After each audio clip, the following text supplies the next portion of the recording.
In episode 54 of the Global Travel Planner podcast, Doug and I share our top 10 tips for planning train travel in the UK and Europe in 2025 and beyond. From booking advice and packing tips to navigating stations and choosing scenic routes, this episode is packed with practical info to help you travel smarter by train. Hi and welcome to the Global Travel Planning podcast.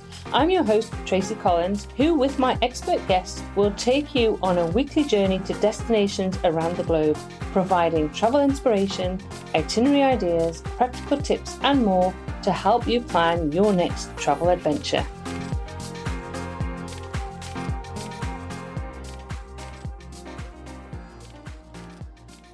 Hi and welcome to episode 54 of the Global Travel Planning podcast. So this week I'm joined by Doug. Hello. And we're here to talk about train travel in the UK and in Europe in 2025 and beyond. Now, to put some context in this, Doug is our UK travel planning train expert. That's right. I've got many years of UK experience working and travelling on the railways in the UK. That's it. And also in Europe, of course. So we have just over the last few months spent some time travelling by train in Europe, and we have extensive experience of years past where we have done lots and lots of travels around Europe, backpacking around Europe a few summers, school holidays times where we used to go and travel a lot by train, and something that you've been doing since you were quite young, isn't it? I have. When I was growing up, my parents, we went on a European train adventure every single year, mostly through France, Spain, Italy. But I've continued that love of trains my entire life. So there's not many European countries I've not travelled by train in. That's true. I think so. And we've travelled a lot, actually, extensively around the world as well. So if you have any questions about train travel, just about anywhere in the world, honestly, Doug's pretty much been there and done it, or if you haven't, it's on your bucket list to do, isn't it? That's right. Yeah, rain or shine, we've experienced such a lot, the highs and lows of train travel, really, haven't we? We've experienced a lot of difficulties, but also a lot of great times. Yeah, we have, and we've done some recent great travels where we've travelled, Eurostar, we've taken the Caledonian Sleeper train, we've taken, we went through Germany, we went through Poland, into Hungary. I travelled in Italy in November last year. And we've recently, unfortunately, wanted to do more train travel in Spain and Portugal, which is actually where we're recording the episode at the moment. We're actually in Portugal. But unfortunately, there was a train strike that had been forecast in Spain. So we've had to change our plans, which was actually to go from Spain all the way to Istanbul by train. But we had the spanner in the works straight away, really, is that unfortunately, because of what we believed at the time was going to be a strike, we decided to fly, and so we're now stuck flying everywhere rather than train. But we will be back and doing it again. We'll return. I mean, that's the highs and lows. Things happen in any travel planning. You've got to be flexible and make adjustments where necessary.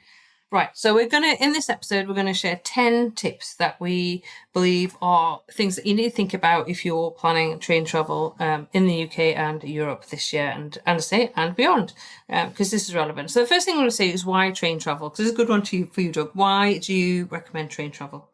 Because it's the best way of travel, really. I mean, It's plain and simple. You see more, you experience life as locals. It's not just about high speed lines. It's about regional railways, slower travel. And, to me, for us, it's really the true, authentic travel experience. Oh, absolutely. Well, you meet so many interesting people. I was just actually thinking about our trip just before Christmas when we travelled I think we were in Poland and we travelled through to Hungary, and we sat with a couple who were travelling back to Budapest for Christmas, and their dog. Was traveling. It was just really good. So we had a really good chat with them. So the thing about train travel is you're straight into the centre of the city. You don't have the hassles of worrying about getting to the train station, not getting to the airport, checking in, or the hanging around, or the waiting around, and that sort of thing. I think with the train you can get up, you can walk around. It's just for me, it's a far less stressful experience. It's far more relaxing. Me too, definitely. So you would recommend that people do the homework as well when they're planning. So I guess this is our tip number 1: do your homework. Most definitely, yes. There's experts. I mean, it can be expensive travel, so you don't want to be wasting time and money. So the chances are, likes of you and I, we've done so many different travels. It's to talk to the experts. Yeah, absolutely. And well, you're an expert, so you do I'm an offer expert. itinerary consults and planning services for anybody planning the trips in the UK, and we're kind of expanding to Europe and beyond, aren't we? Oh, that's right. I mean, I never miss an opportunity to talk about trains in any country, as you probably know. Absolutely. So, where do you recommend? What sort of tools do you recommend for people to use when it comes to planning? Well, it's to map out your route and to be realistic in where you want to go in that time. So it's to be certain, do your homework, to be sure exactly who the operators are in each country, because some countries still have nationalised rail industries, and they like Renfe, SNCF in France. It's important to be aware who the principal operators are. The small operators that may just run on an individual line, but also you've got to look at all the options. It's that point whether the most expensive may be the fastest, but may not be the fastest. It may not be the most realistic. So you've got to look at your budget. You've got to look at how much time you have, and really, just do your homework. So things like using the National Rail Inquiries would help with that, wouldn't it? In the UK, that's right. Yeah. The National Rail Inquiries is, in essence, a government site. So that will give you your search between A and B where you want to travel to, and it will give you a list of the operators who operate on that line. Yeah, okay. I think that's important to think about as well. And I know one tip that you always share in the UK group is about not travelling on Sundays. Is that something that you feel is relevant for Europe as well? To a degree, yes, but in mainland Europe, there's more diversionary routes, and so you do have more flexibility than you might have in the UK. Particularly, I'm thinking here the west coast of Scotland. The one principal line, the West Highland line. That's it. So if there's engineering works there, that's it. There's no diversionary route to get you there. Mm-hmm. But in mainland Europe, there's lots more small networks. Okay, so that's good. So now, tip number 2 is to consider some specific points when planning your train itinerary. I know one thing you said is thinking about the time of year. Consider all the members in your travel group in terms of mobility and age and getting around and that sort of thing, and not trying to put too much into your trip. That's right. I mean, it's that part about whether the A to B travel is part of your holiday. Yeah. Or just a means to get you to your destination.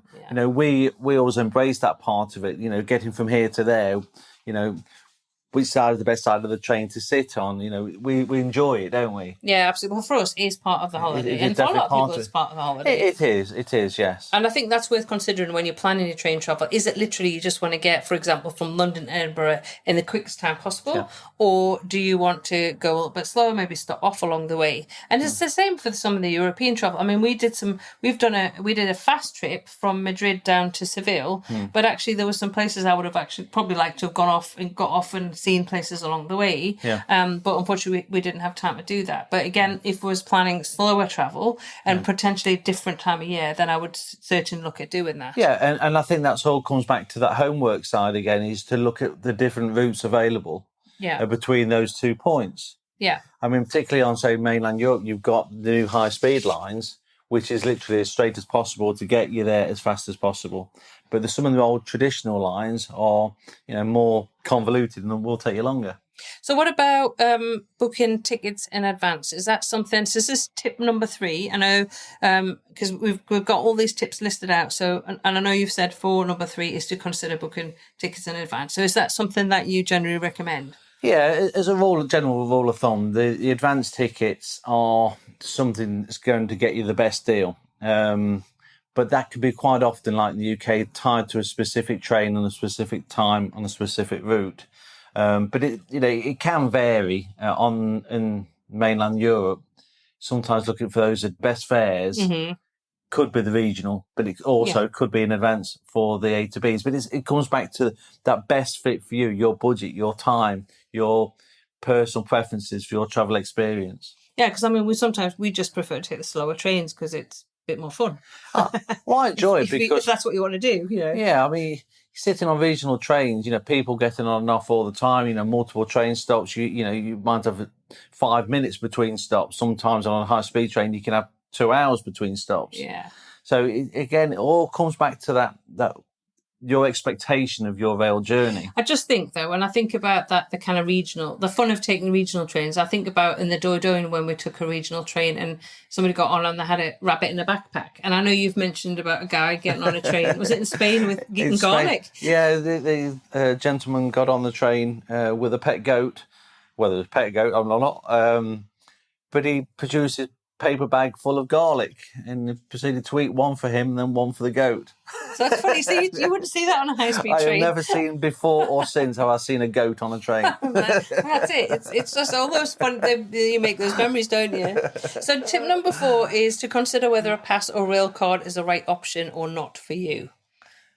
So there are different passes, aren't there, that you can consider? Yes. I mean, across Europe, there's like the Eurail and the Interrail passes for multi-countries. But again, you've got to weigh up the benefits for that and the length of journeys that you're taking. In other words, you do a price comparison to how much that ticket would cost you, or you and everybody in the travel group, or to buy the pass. And in the UK, you've got, for good example, you've got other passes like national rail cards, which will give you a third off the train tickets, but you're still buying that tickets yourself. And it's like many things with train tickets and passes. The more flexible, the more the cost. Yeah.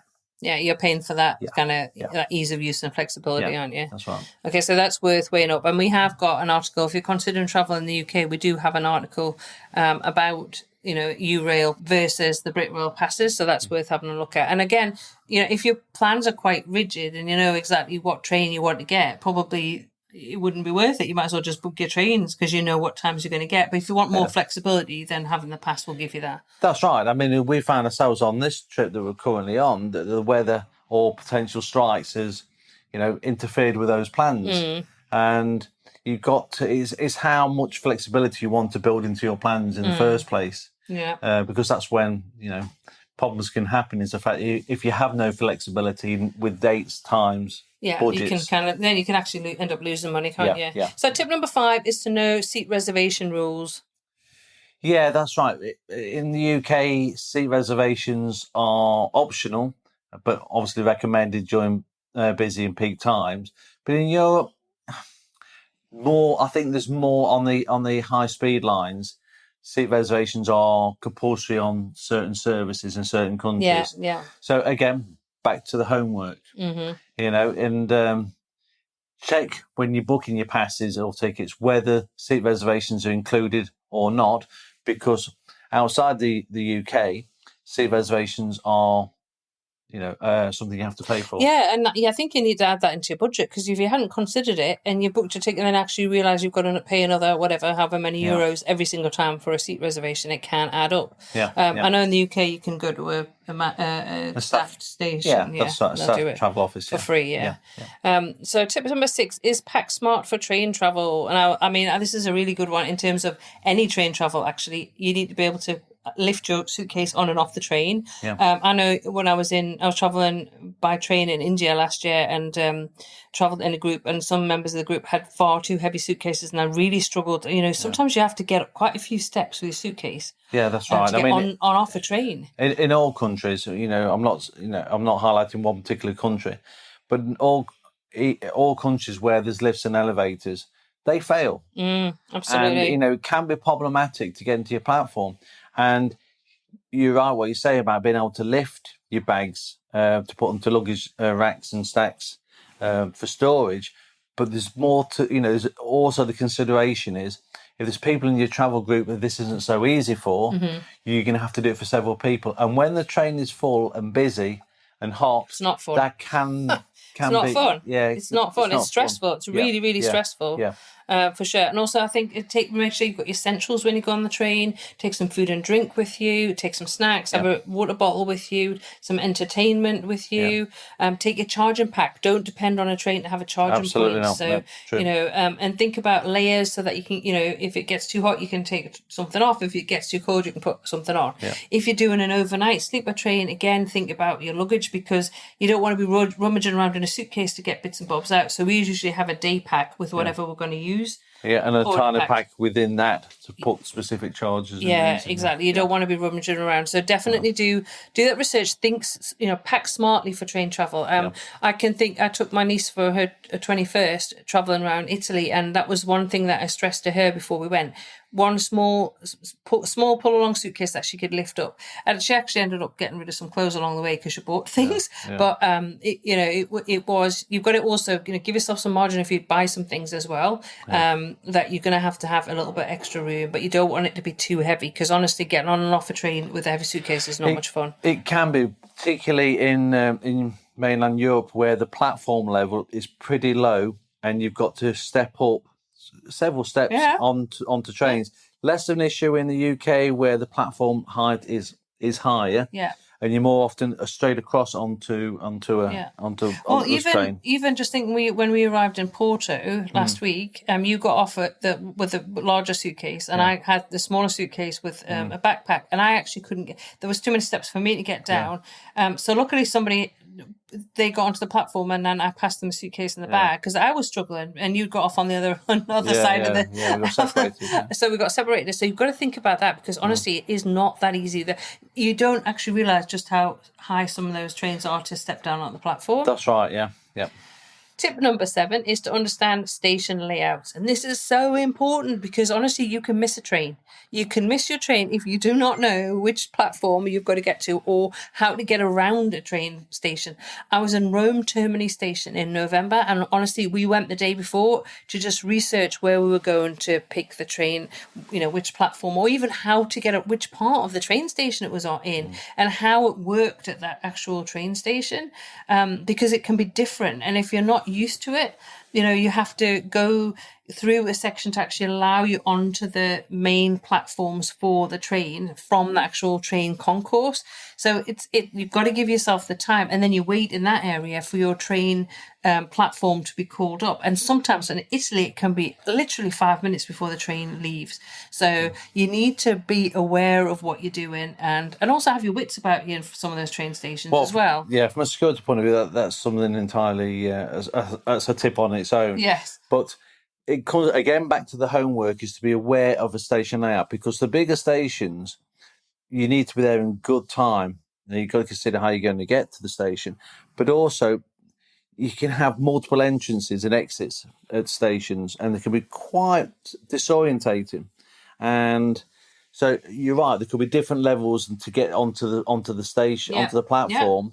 And if everybody's waiting for a platform to be announced, it can be quite a rush and quite a panic to get onto. Yeah, I couldn't believe how busy it was initially, actually. Particularly if it's not a non-terminus station. If the train's only going to be there for a matter of minutes, it's not surprising anybody wants to get on quite quickly. Yeah, I mean, what I did find really useful is knowing exactly the carriage and the seat number in Italy. It was actually quite easy, because you could look up and see where you exactly had to stand, and that's where the train came in, and you could get on. I found that much easier, and that is something that was really important to be aware of, because it just made life a lot easier. So when you actually got to find out what platform you were on, you could find exactly where you needed to stand to get onto the train. Yeah, the carriage number can be very helpful. Yeah. It does help. Now, tip number 8 is to consider all classes. That's right. I mean, basically speaking, just about every country has a first class and a more of a standard class of travel. Now, again, not mentioning one country over another. Some countries' first class could be the standard of a second class in other countries, and vice versa. Mm-hmm. So it's best to do your homework. I can go back to this, doing your homework is sometimes the first class tickets can be not a lot of difference to standard class tickets in cost wise, particularly if you're traveling an off peak time. First class may come with some refreshments, which will be cost effective if you're planning on taking some with you in the first place, which is always a good idea anyway, just in case there is nothing, even though there should be. So it's again looking what deals can be available, looking around to see which the different operators are, because you might get a better deal for first class on one than the standard class on another. Yeah, no, absolutely. I definitely think that's worth considering. I must admit, I do like first class in quite a lot of places. Yes, because for everything we've said before, things about the luggage storage, sometimes there's just an extra rack, just a little bit more space in the first class, which can make a big difference.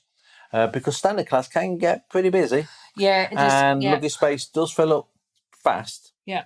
I'm just thinking, I know this is outside of Europe, but we were travelling by train in Morocco in February. And honestly, the first class was just a far less chaotic experience. That's right. That's right.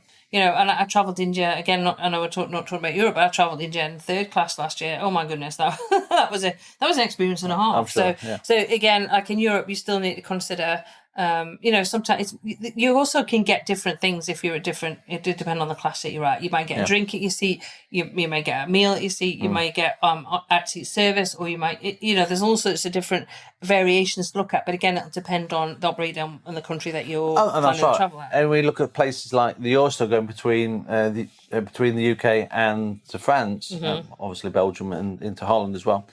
But there's 3 classes of travel. Yeah. And that comes with different times for check-ins as well. So, you know, you've got to look at everything across the board as regards, you know, what's provided, the cost, obviously, and, you know, services that come with that class of travel. Yeah, so again, lots to think about. But if you need any help with that, Doug will be here Happy to help with your. We can book an itinerary planning session with him, and he will help you. Now, tip number 9 is to consider your onward journey. I think this is really important, actually.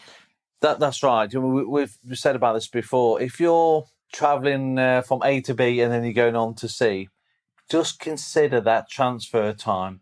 Is the transfer from the same station? Do you need to allow more time to get between stations? I'm thinking a good example is France or Paris or London.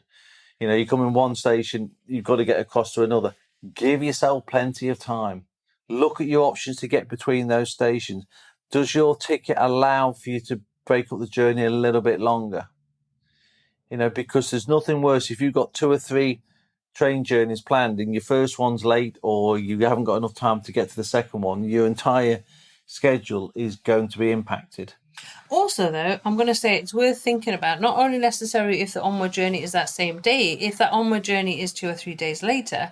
And I'm thinking we've just stayed in Lisbon and I deliberately booked a hotel, which was actually in the train station because I knew that was the train station that we would be leaving to take the train to Porto, which made it incredibly easy. Yeah. Well, it did for me because I could go train spotting in the evenings and mornings. Yeah. But it was really easy because we just wheeled a suitcase and straight onto the train to Porto. And actually where we're staying in Porto right now is actually 2 minutes from the train station we arrived into in Porto, which is not the famous train station in Porto. It's a little bit out, Campino, but it's just been so much easier. Yeah. So I think, and you know, when I was in Florence, when I stayed in Florence in November, again, I booked the hotel opposite the train station. I did check it out. Yeah, area was good.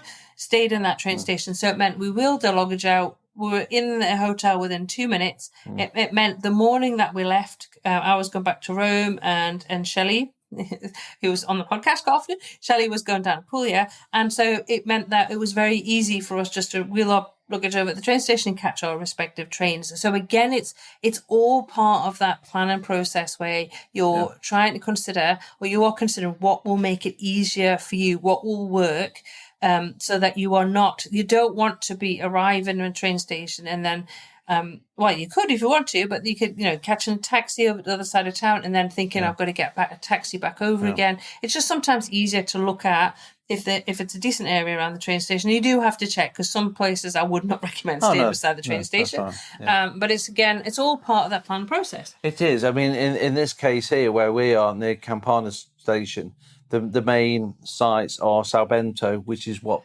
7 or 8 minutes on the train. Yeah. But the accommodation costs of where we are is far more reasonable than it would be 7 or 8 minutes of the line. Yeah, yes. And we found it very, very easy to do that. But it's about doing your homework. It's literally about that planning. So, you know, you consider the station area you come into, but also where you'll be leaving from or whatever your next onward mode of transport is. Definitely. Yeah. So tip number 10 is to consider sleeper trains. Now, we love sleeper trains, don't we? We do, and we know sleeper trains are not actually for everyone, and that is true. But we embrace the whole part of it, Oh, don't so we? much Really? fun. I just think it's so much fun. And I'd like to do more sleeper trains. We've done a lot of the Caledonian sleeper in the last few months when we're in the UK. We both did it a couple of times, the Lowlander and Highlander Caledonian sleeper. And actually, we've just had a podcast out. If you listen to the UK Travel Planner podcast, you know that we've got a couple of episodes about the Caledonian sleeper. I'll link to that episode or those episodes in the show notes for this episode of the Global Travel Planning podcast. But yeah, and we share a lot of tips about that. And we've done sleeper trains in Europe as well. And they can be pricey, I will say that. But if you think you're going to get yourself from A to B, so it saves you time, and also you're getting a night's accommodation. Now, some tips just to help you sleep. Yeah, some earplugs or a mask. If you're in a group as well, consider who's going to be on the top bunk, because some of the top bunks can be quite close to the roof or the ceiling of the carriage. So anybody who sort of gets a bit claustrophobic, may not be for them. So mobility issues actually climbing up. Just going to say that, but it's not just that. It is the mobility as well, because there's not a lot of room. No. I'll be honest, there's not a lot of room inside a sleeper train. But there's one thing that is for certain: sleeper trains are getting more and more popular. Yeah. There's more and more lines and operators in Europe who are starting services.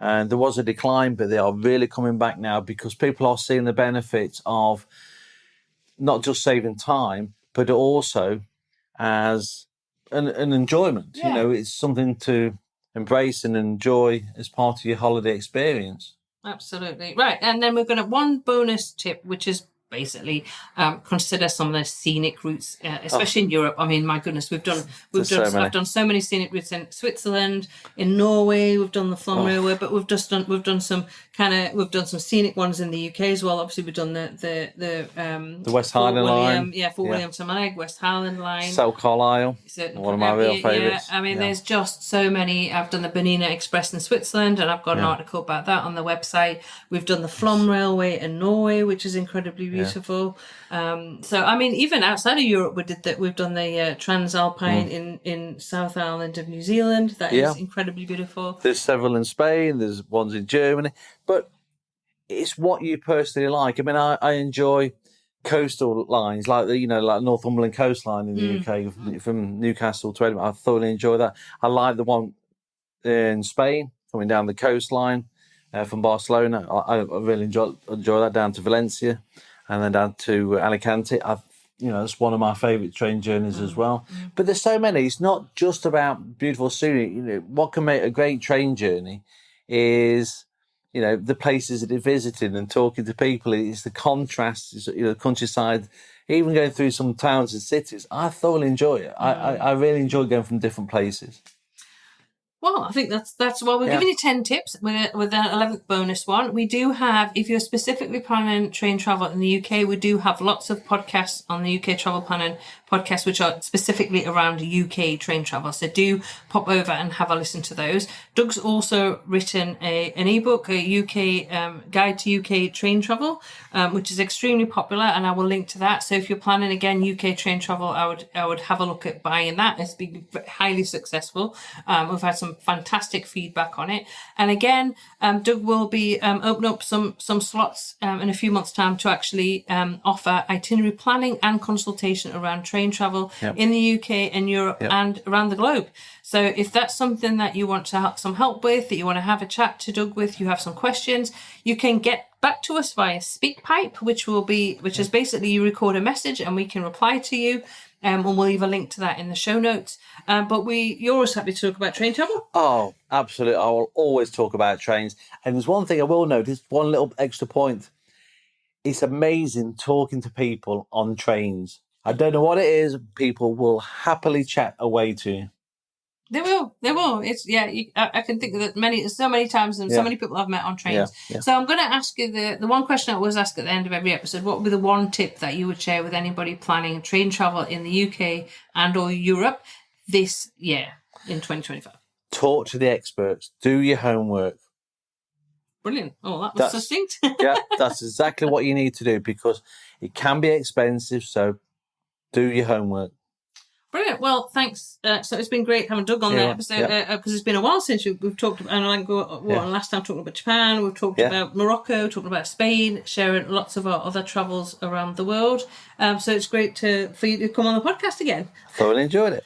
So, yes, as I said, all the information that we chat about today will be shared in the show notes. So links to the UK Travel Planning Podcast as well. Links to Doug's ebook will be in there. And for his itinerary planning consultation services, we'll put all the links in the show notes. But that just leaves us to say for this week, happy global travel planning. Thank you for joining us on this episode of the Global Travel Planning Podcast. For more details and links to everything we discussed today, check out the show notes at globaltravelplanning.com. Remember, if you enjoyed the show, please consider leaving us a review on your favourite podcast app because your feedback helps us reach more travel enthusiasts just like you. Anyway, that leaves me to say, as always, happy global travel planning.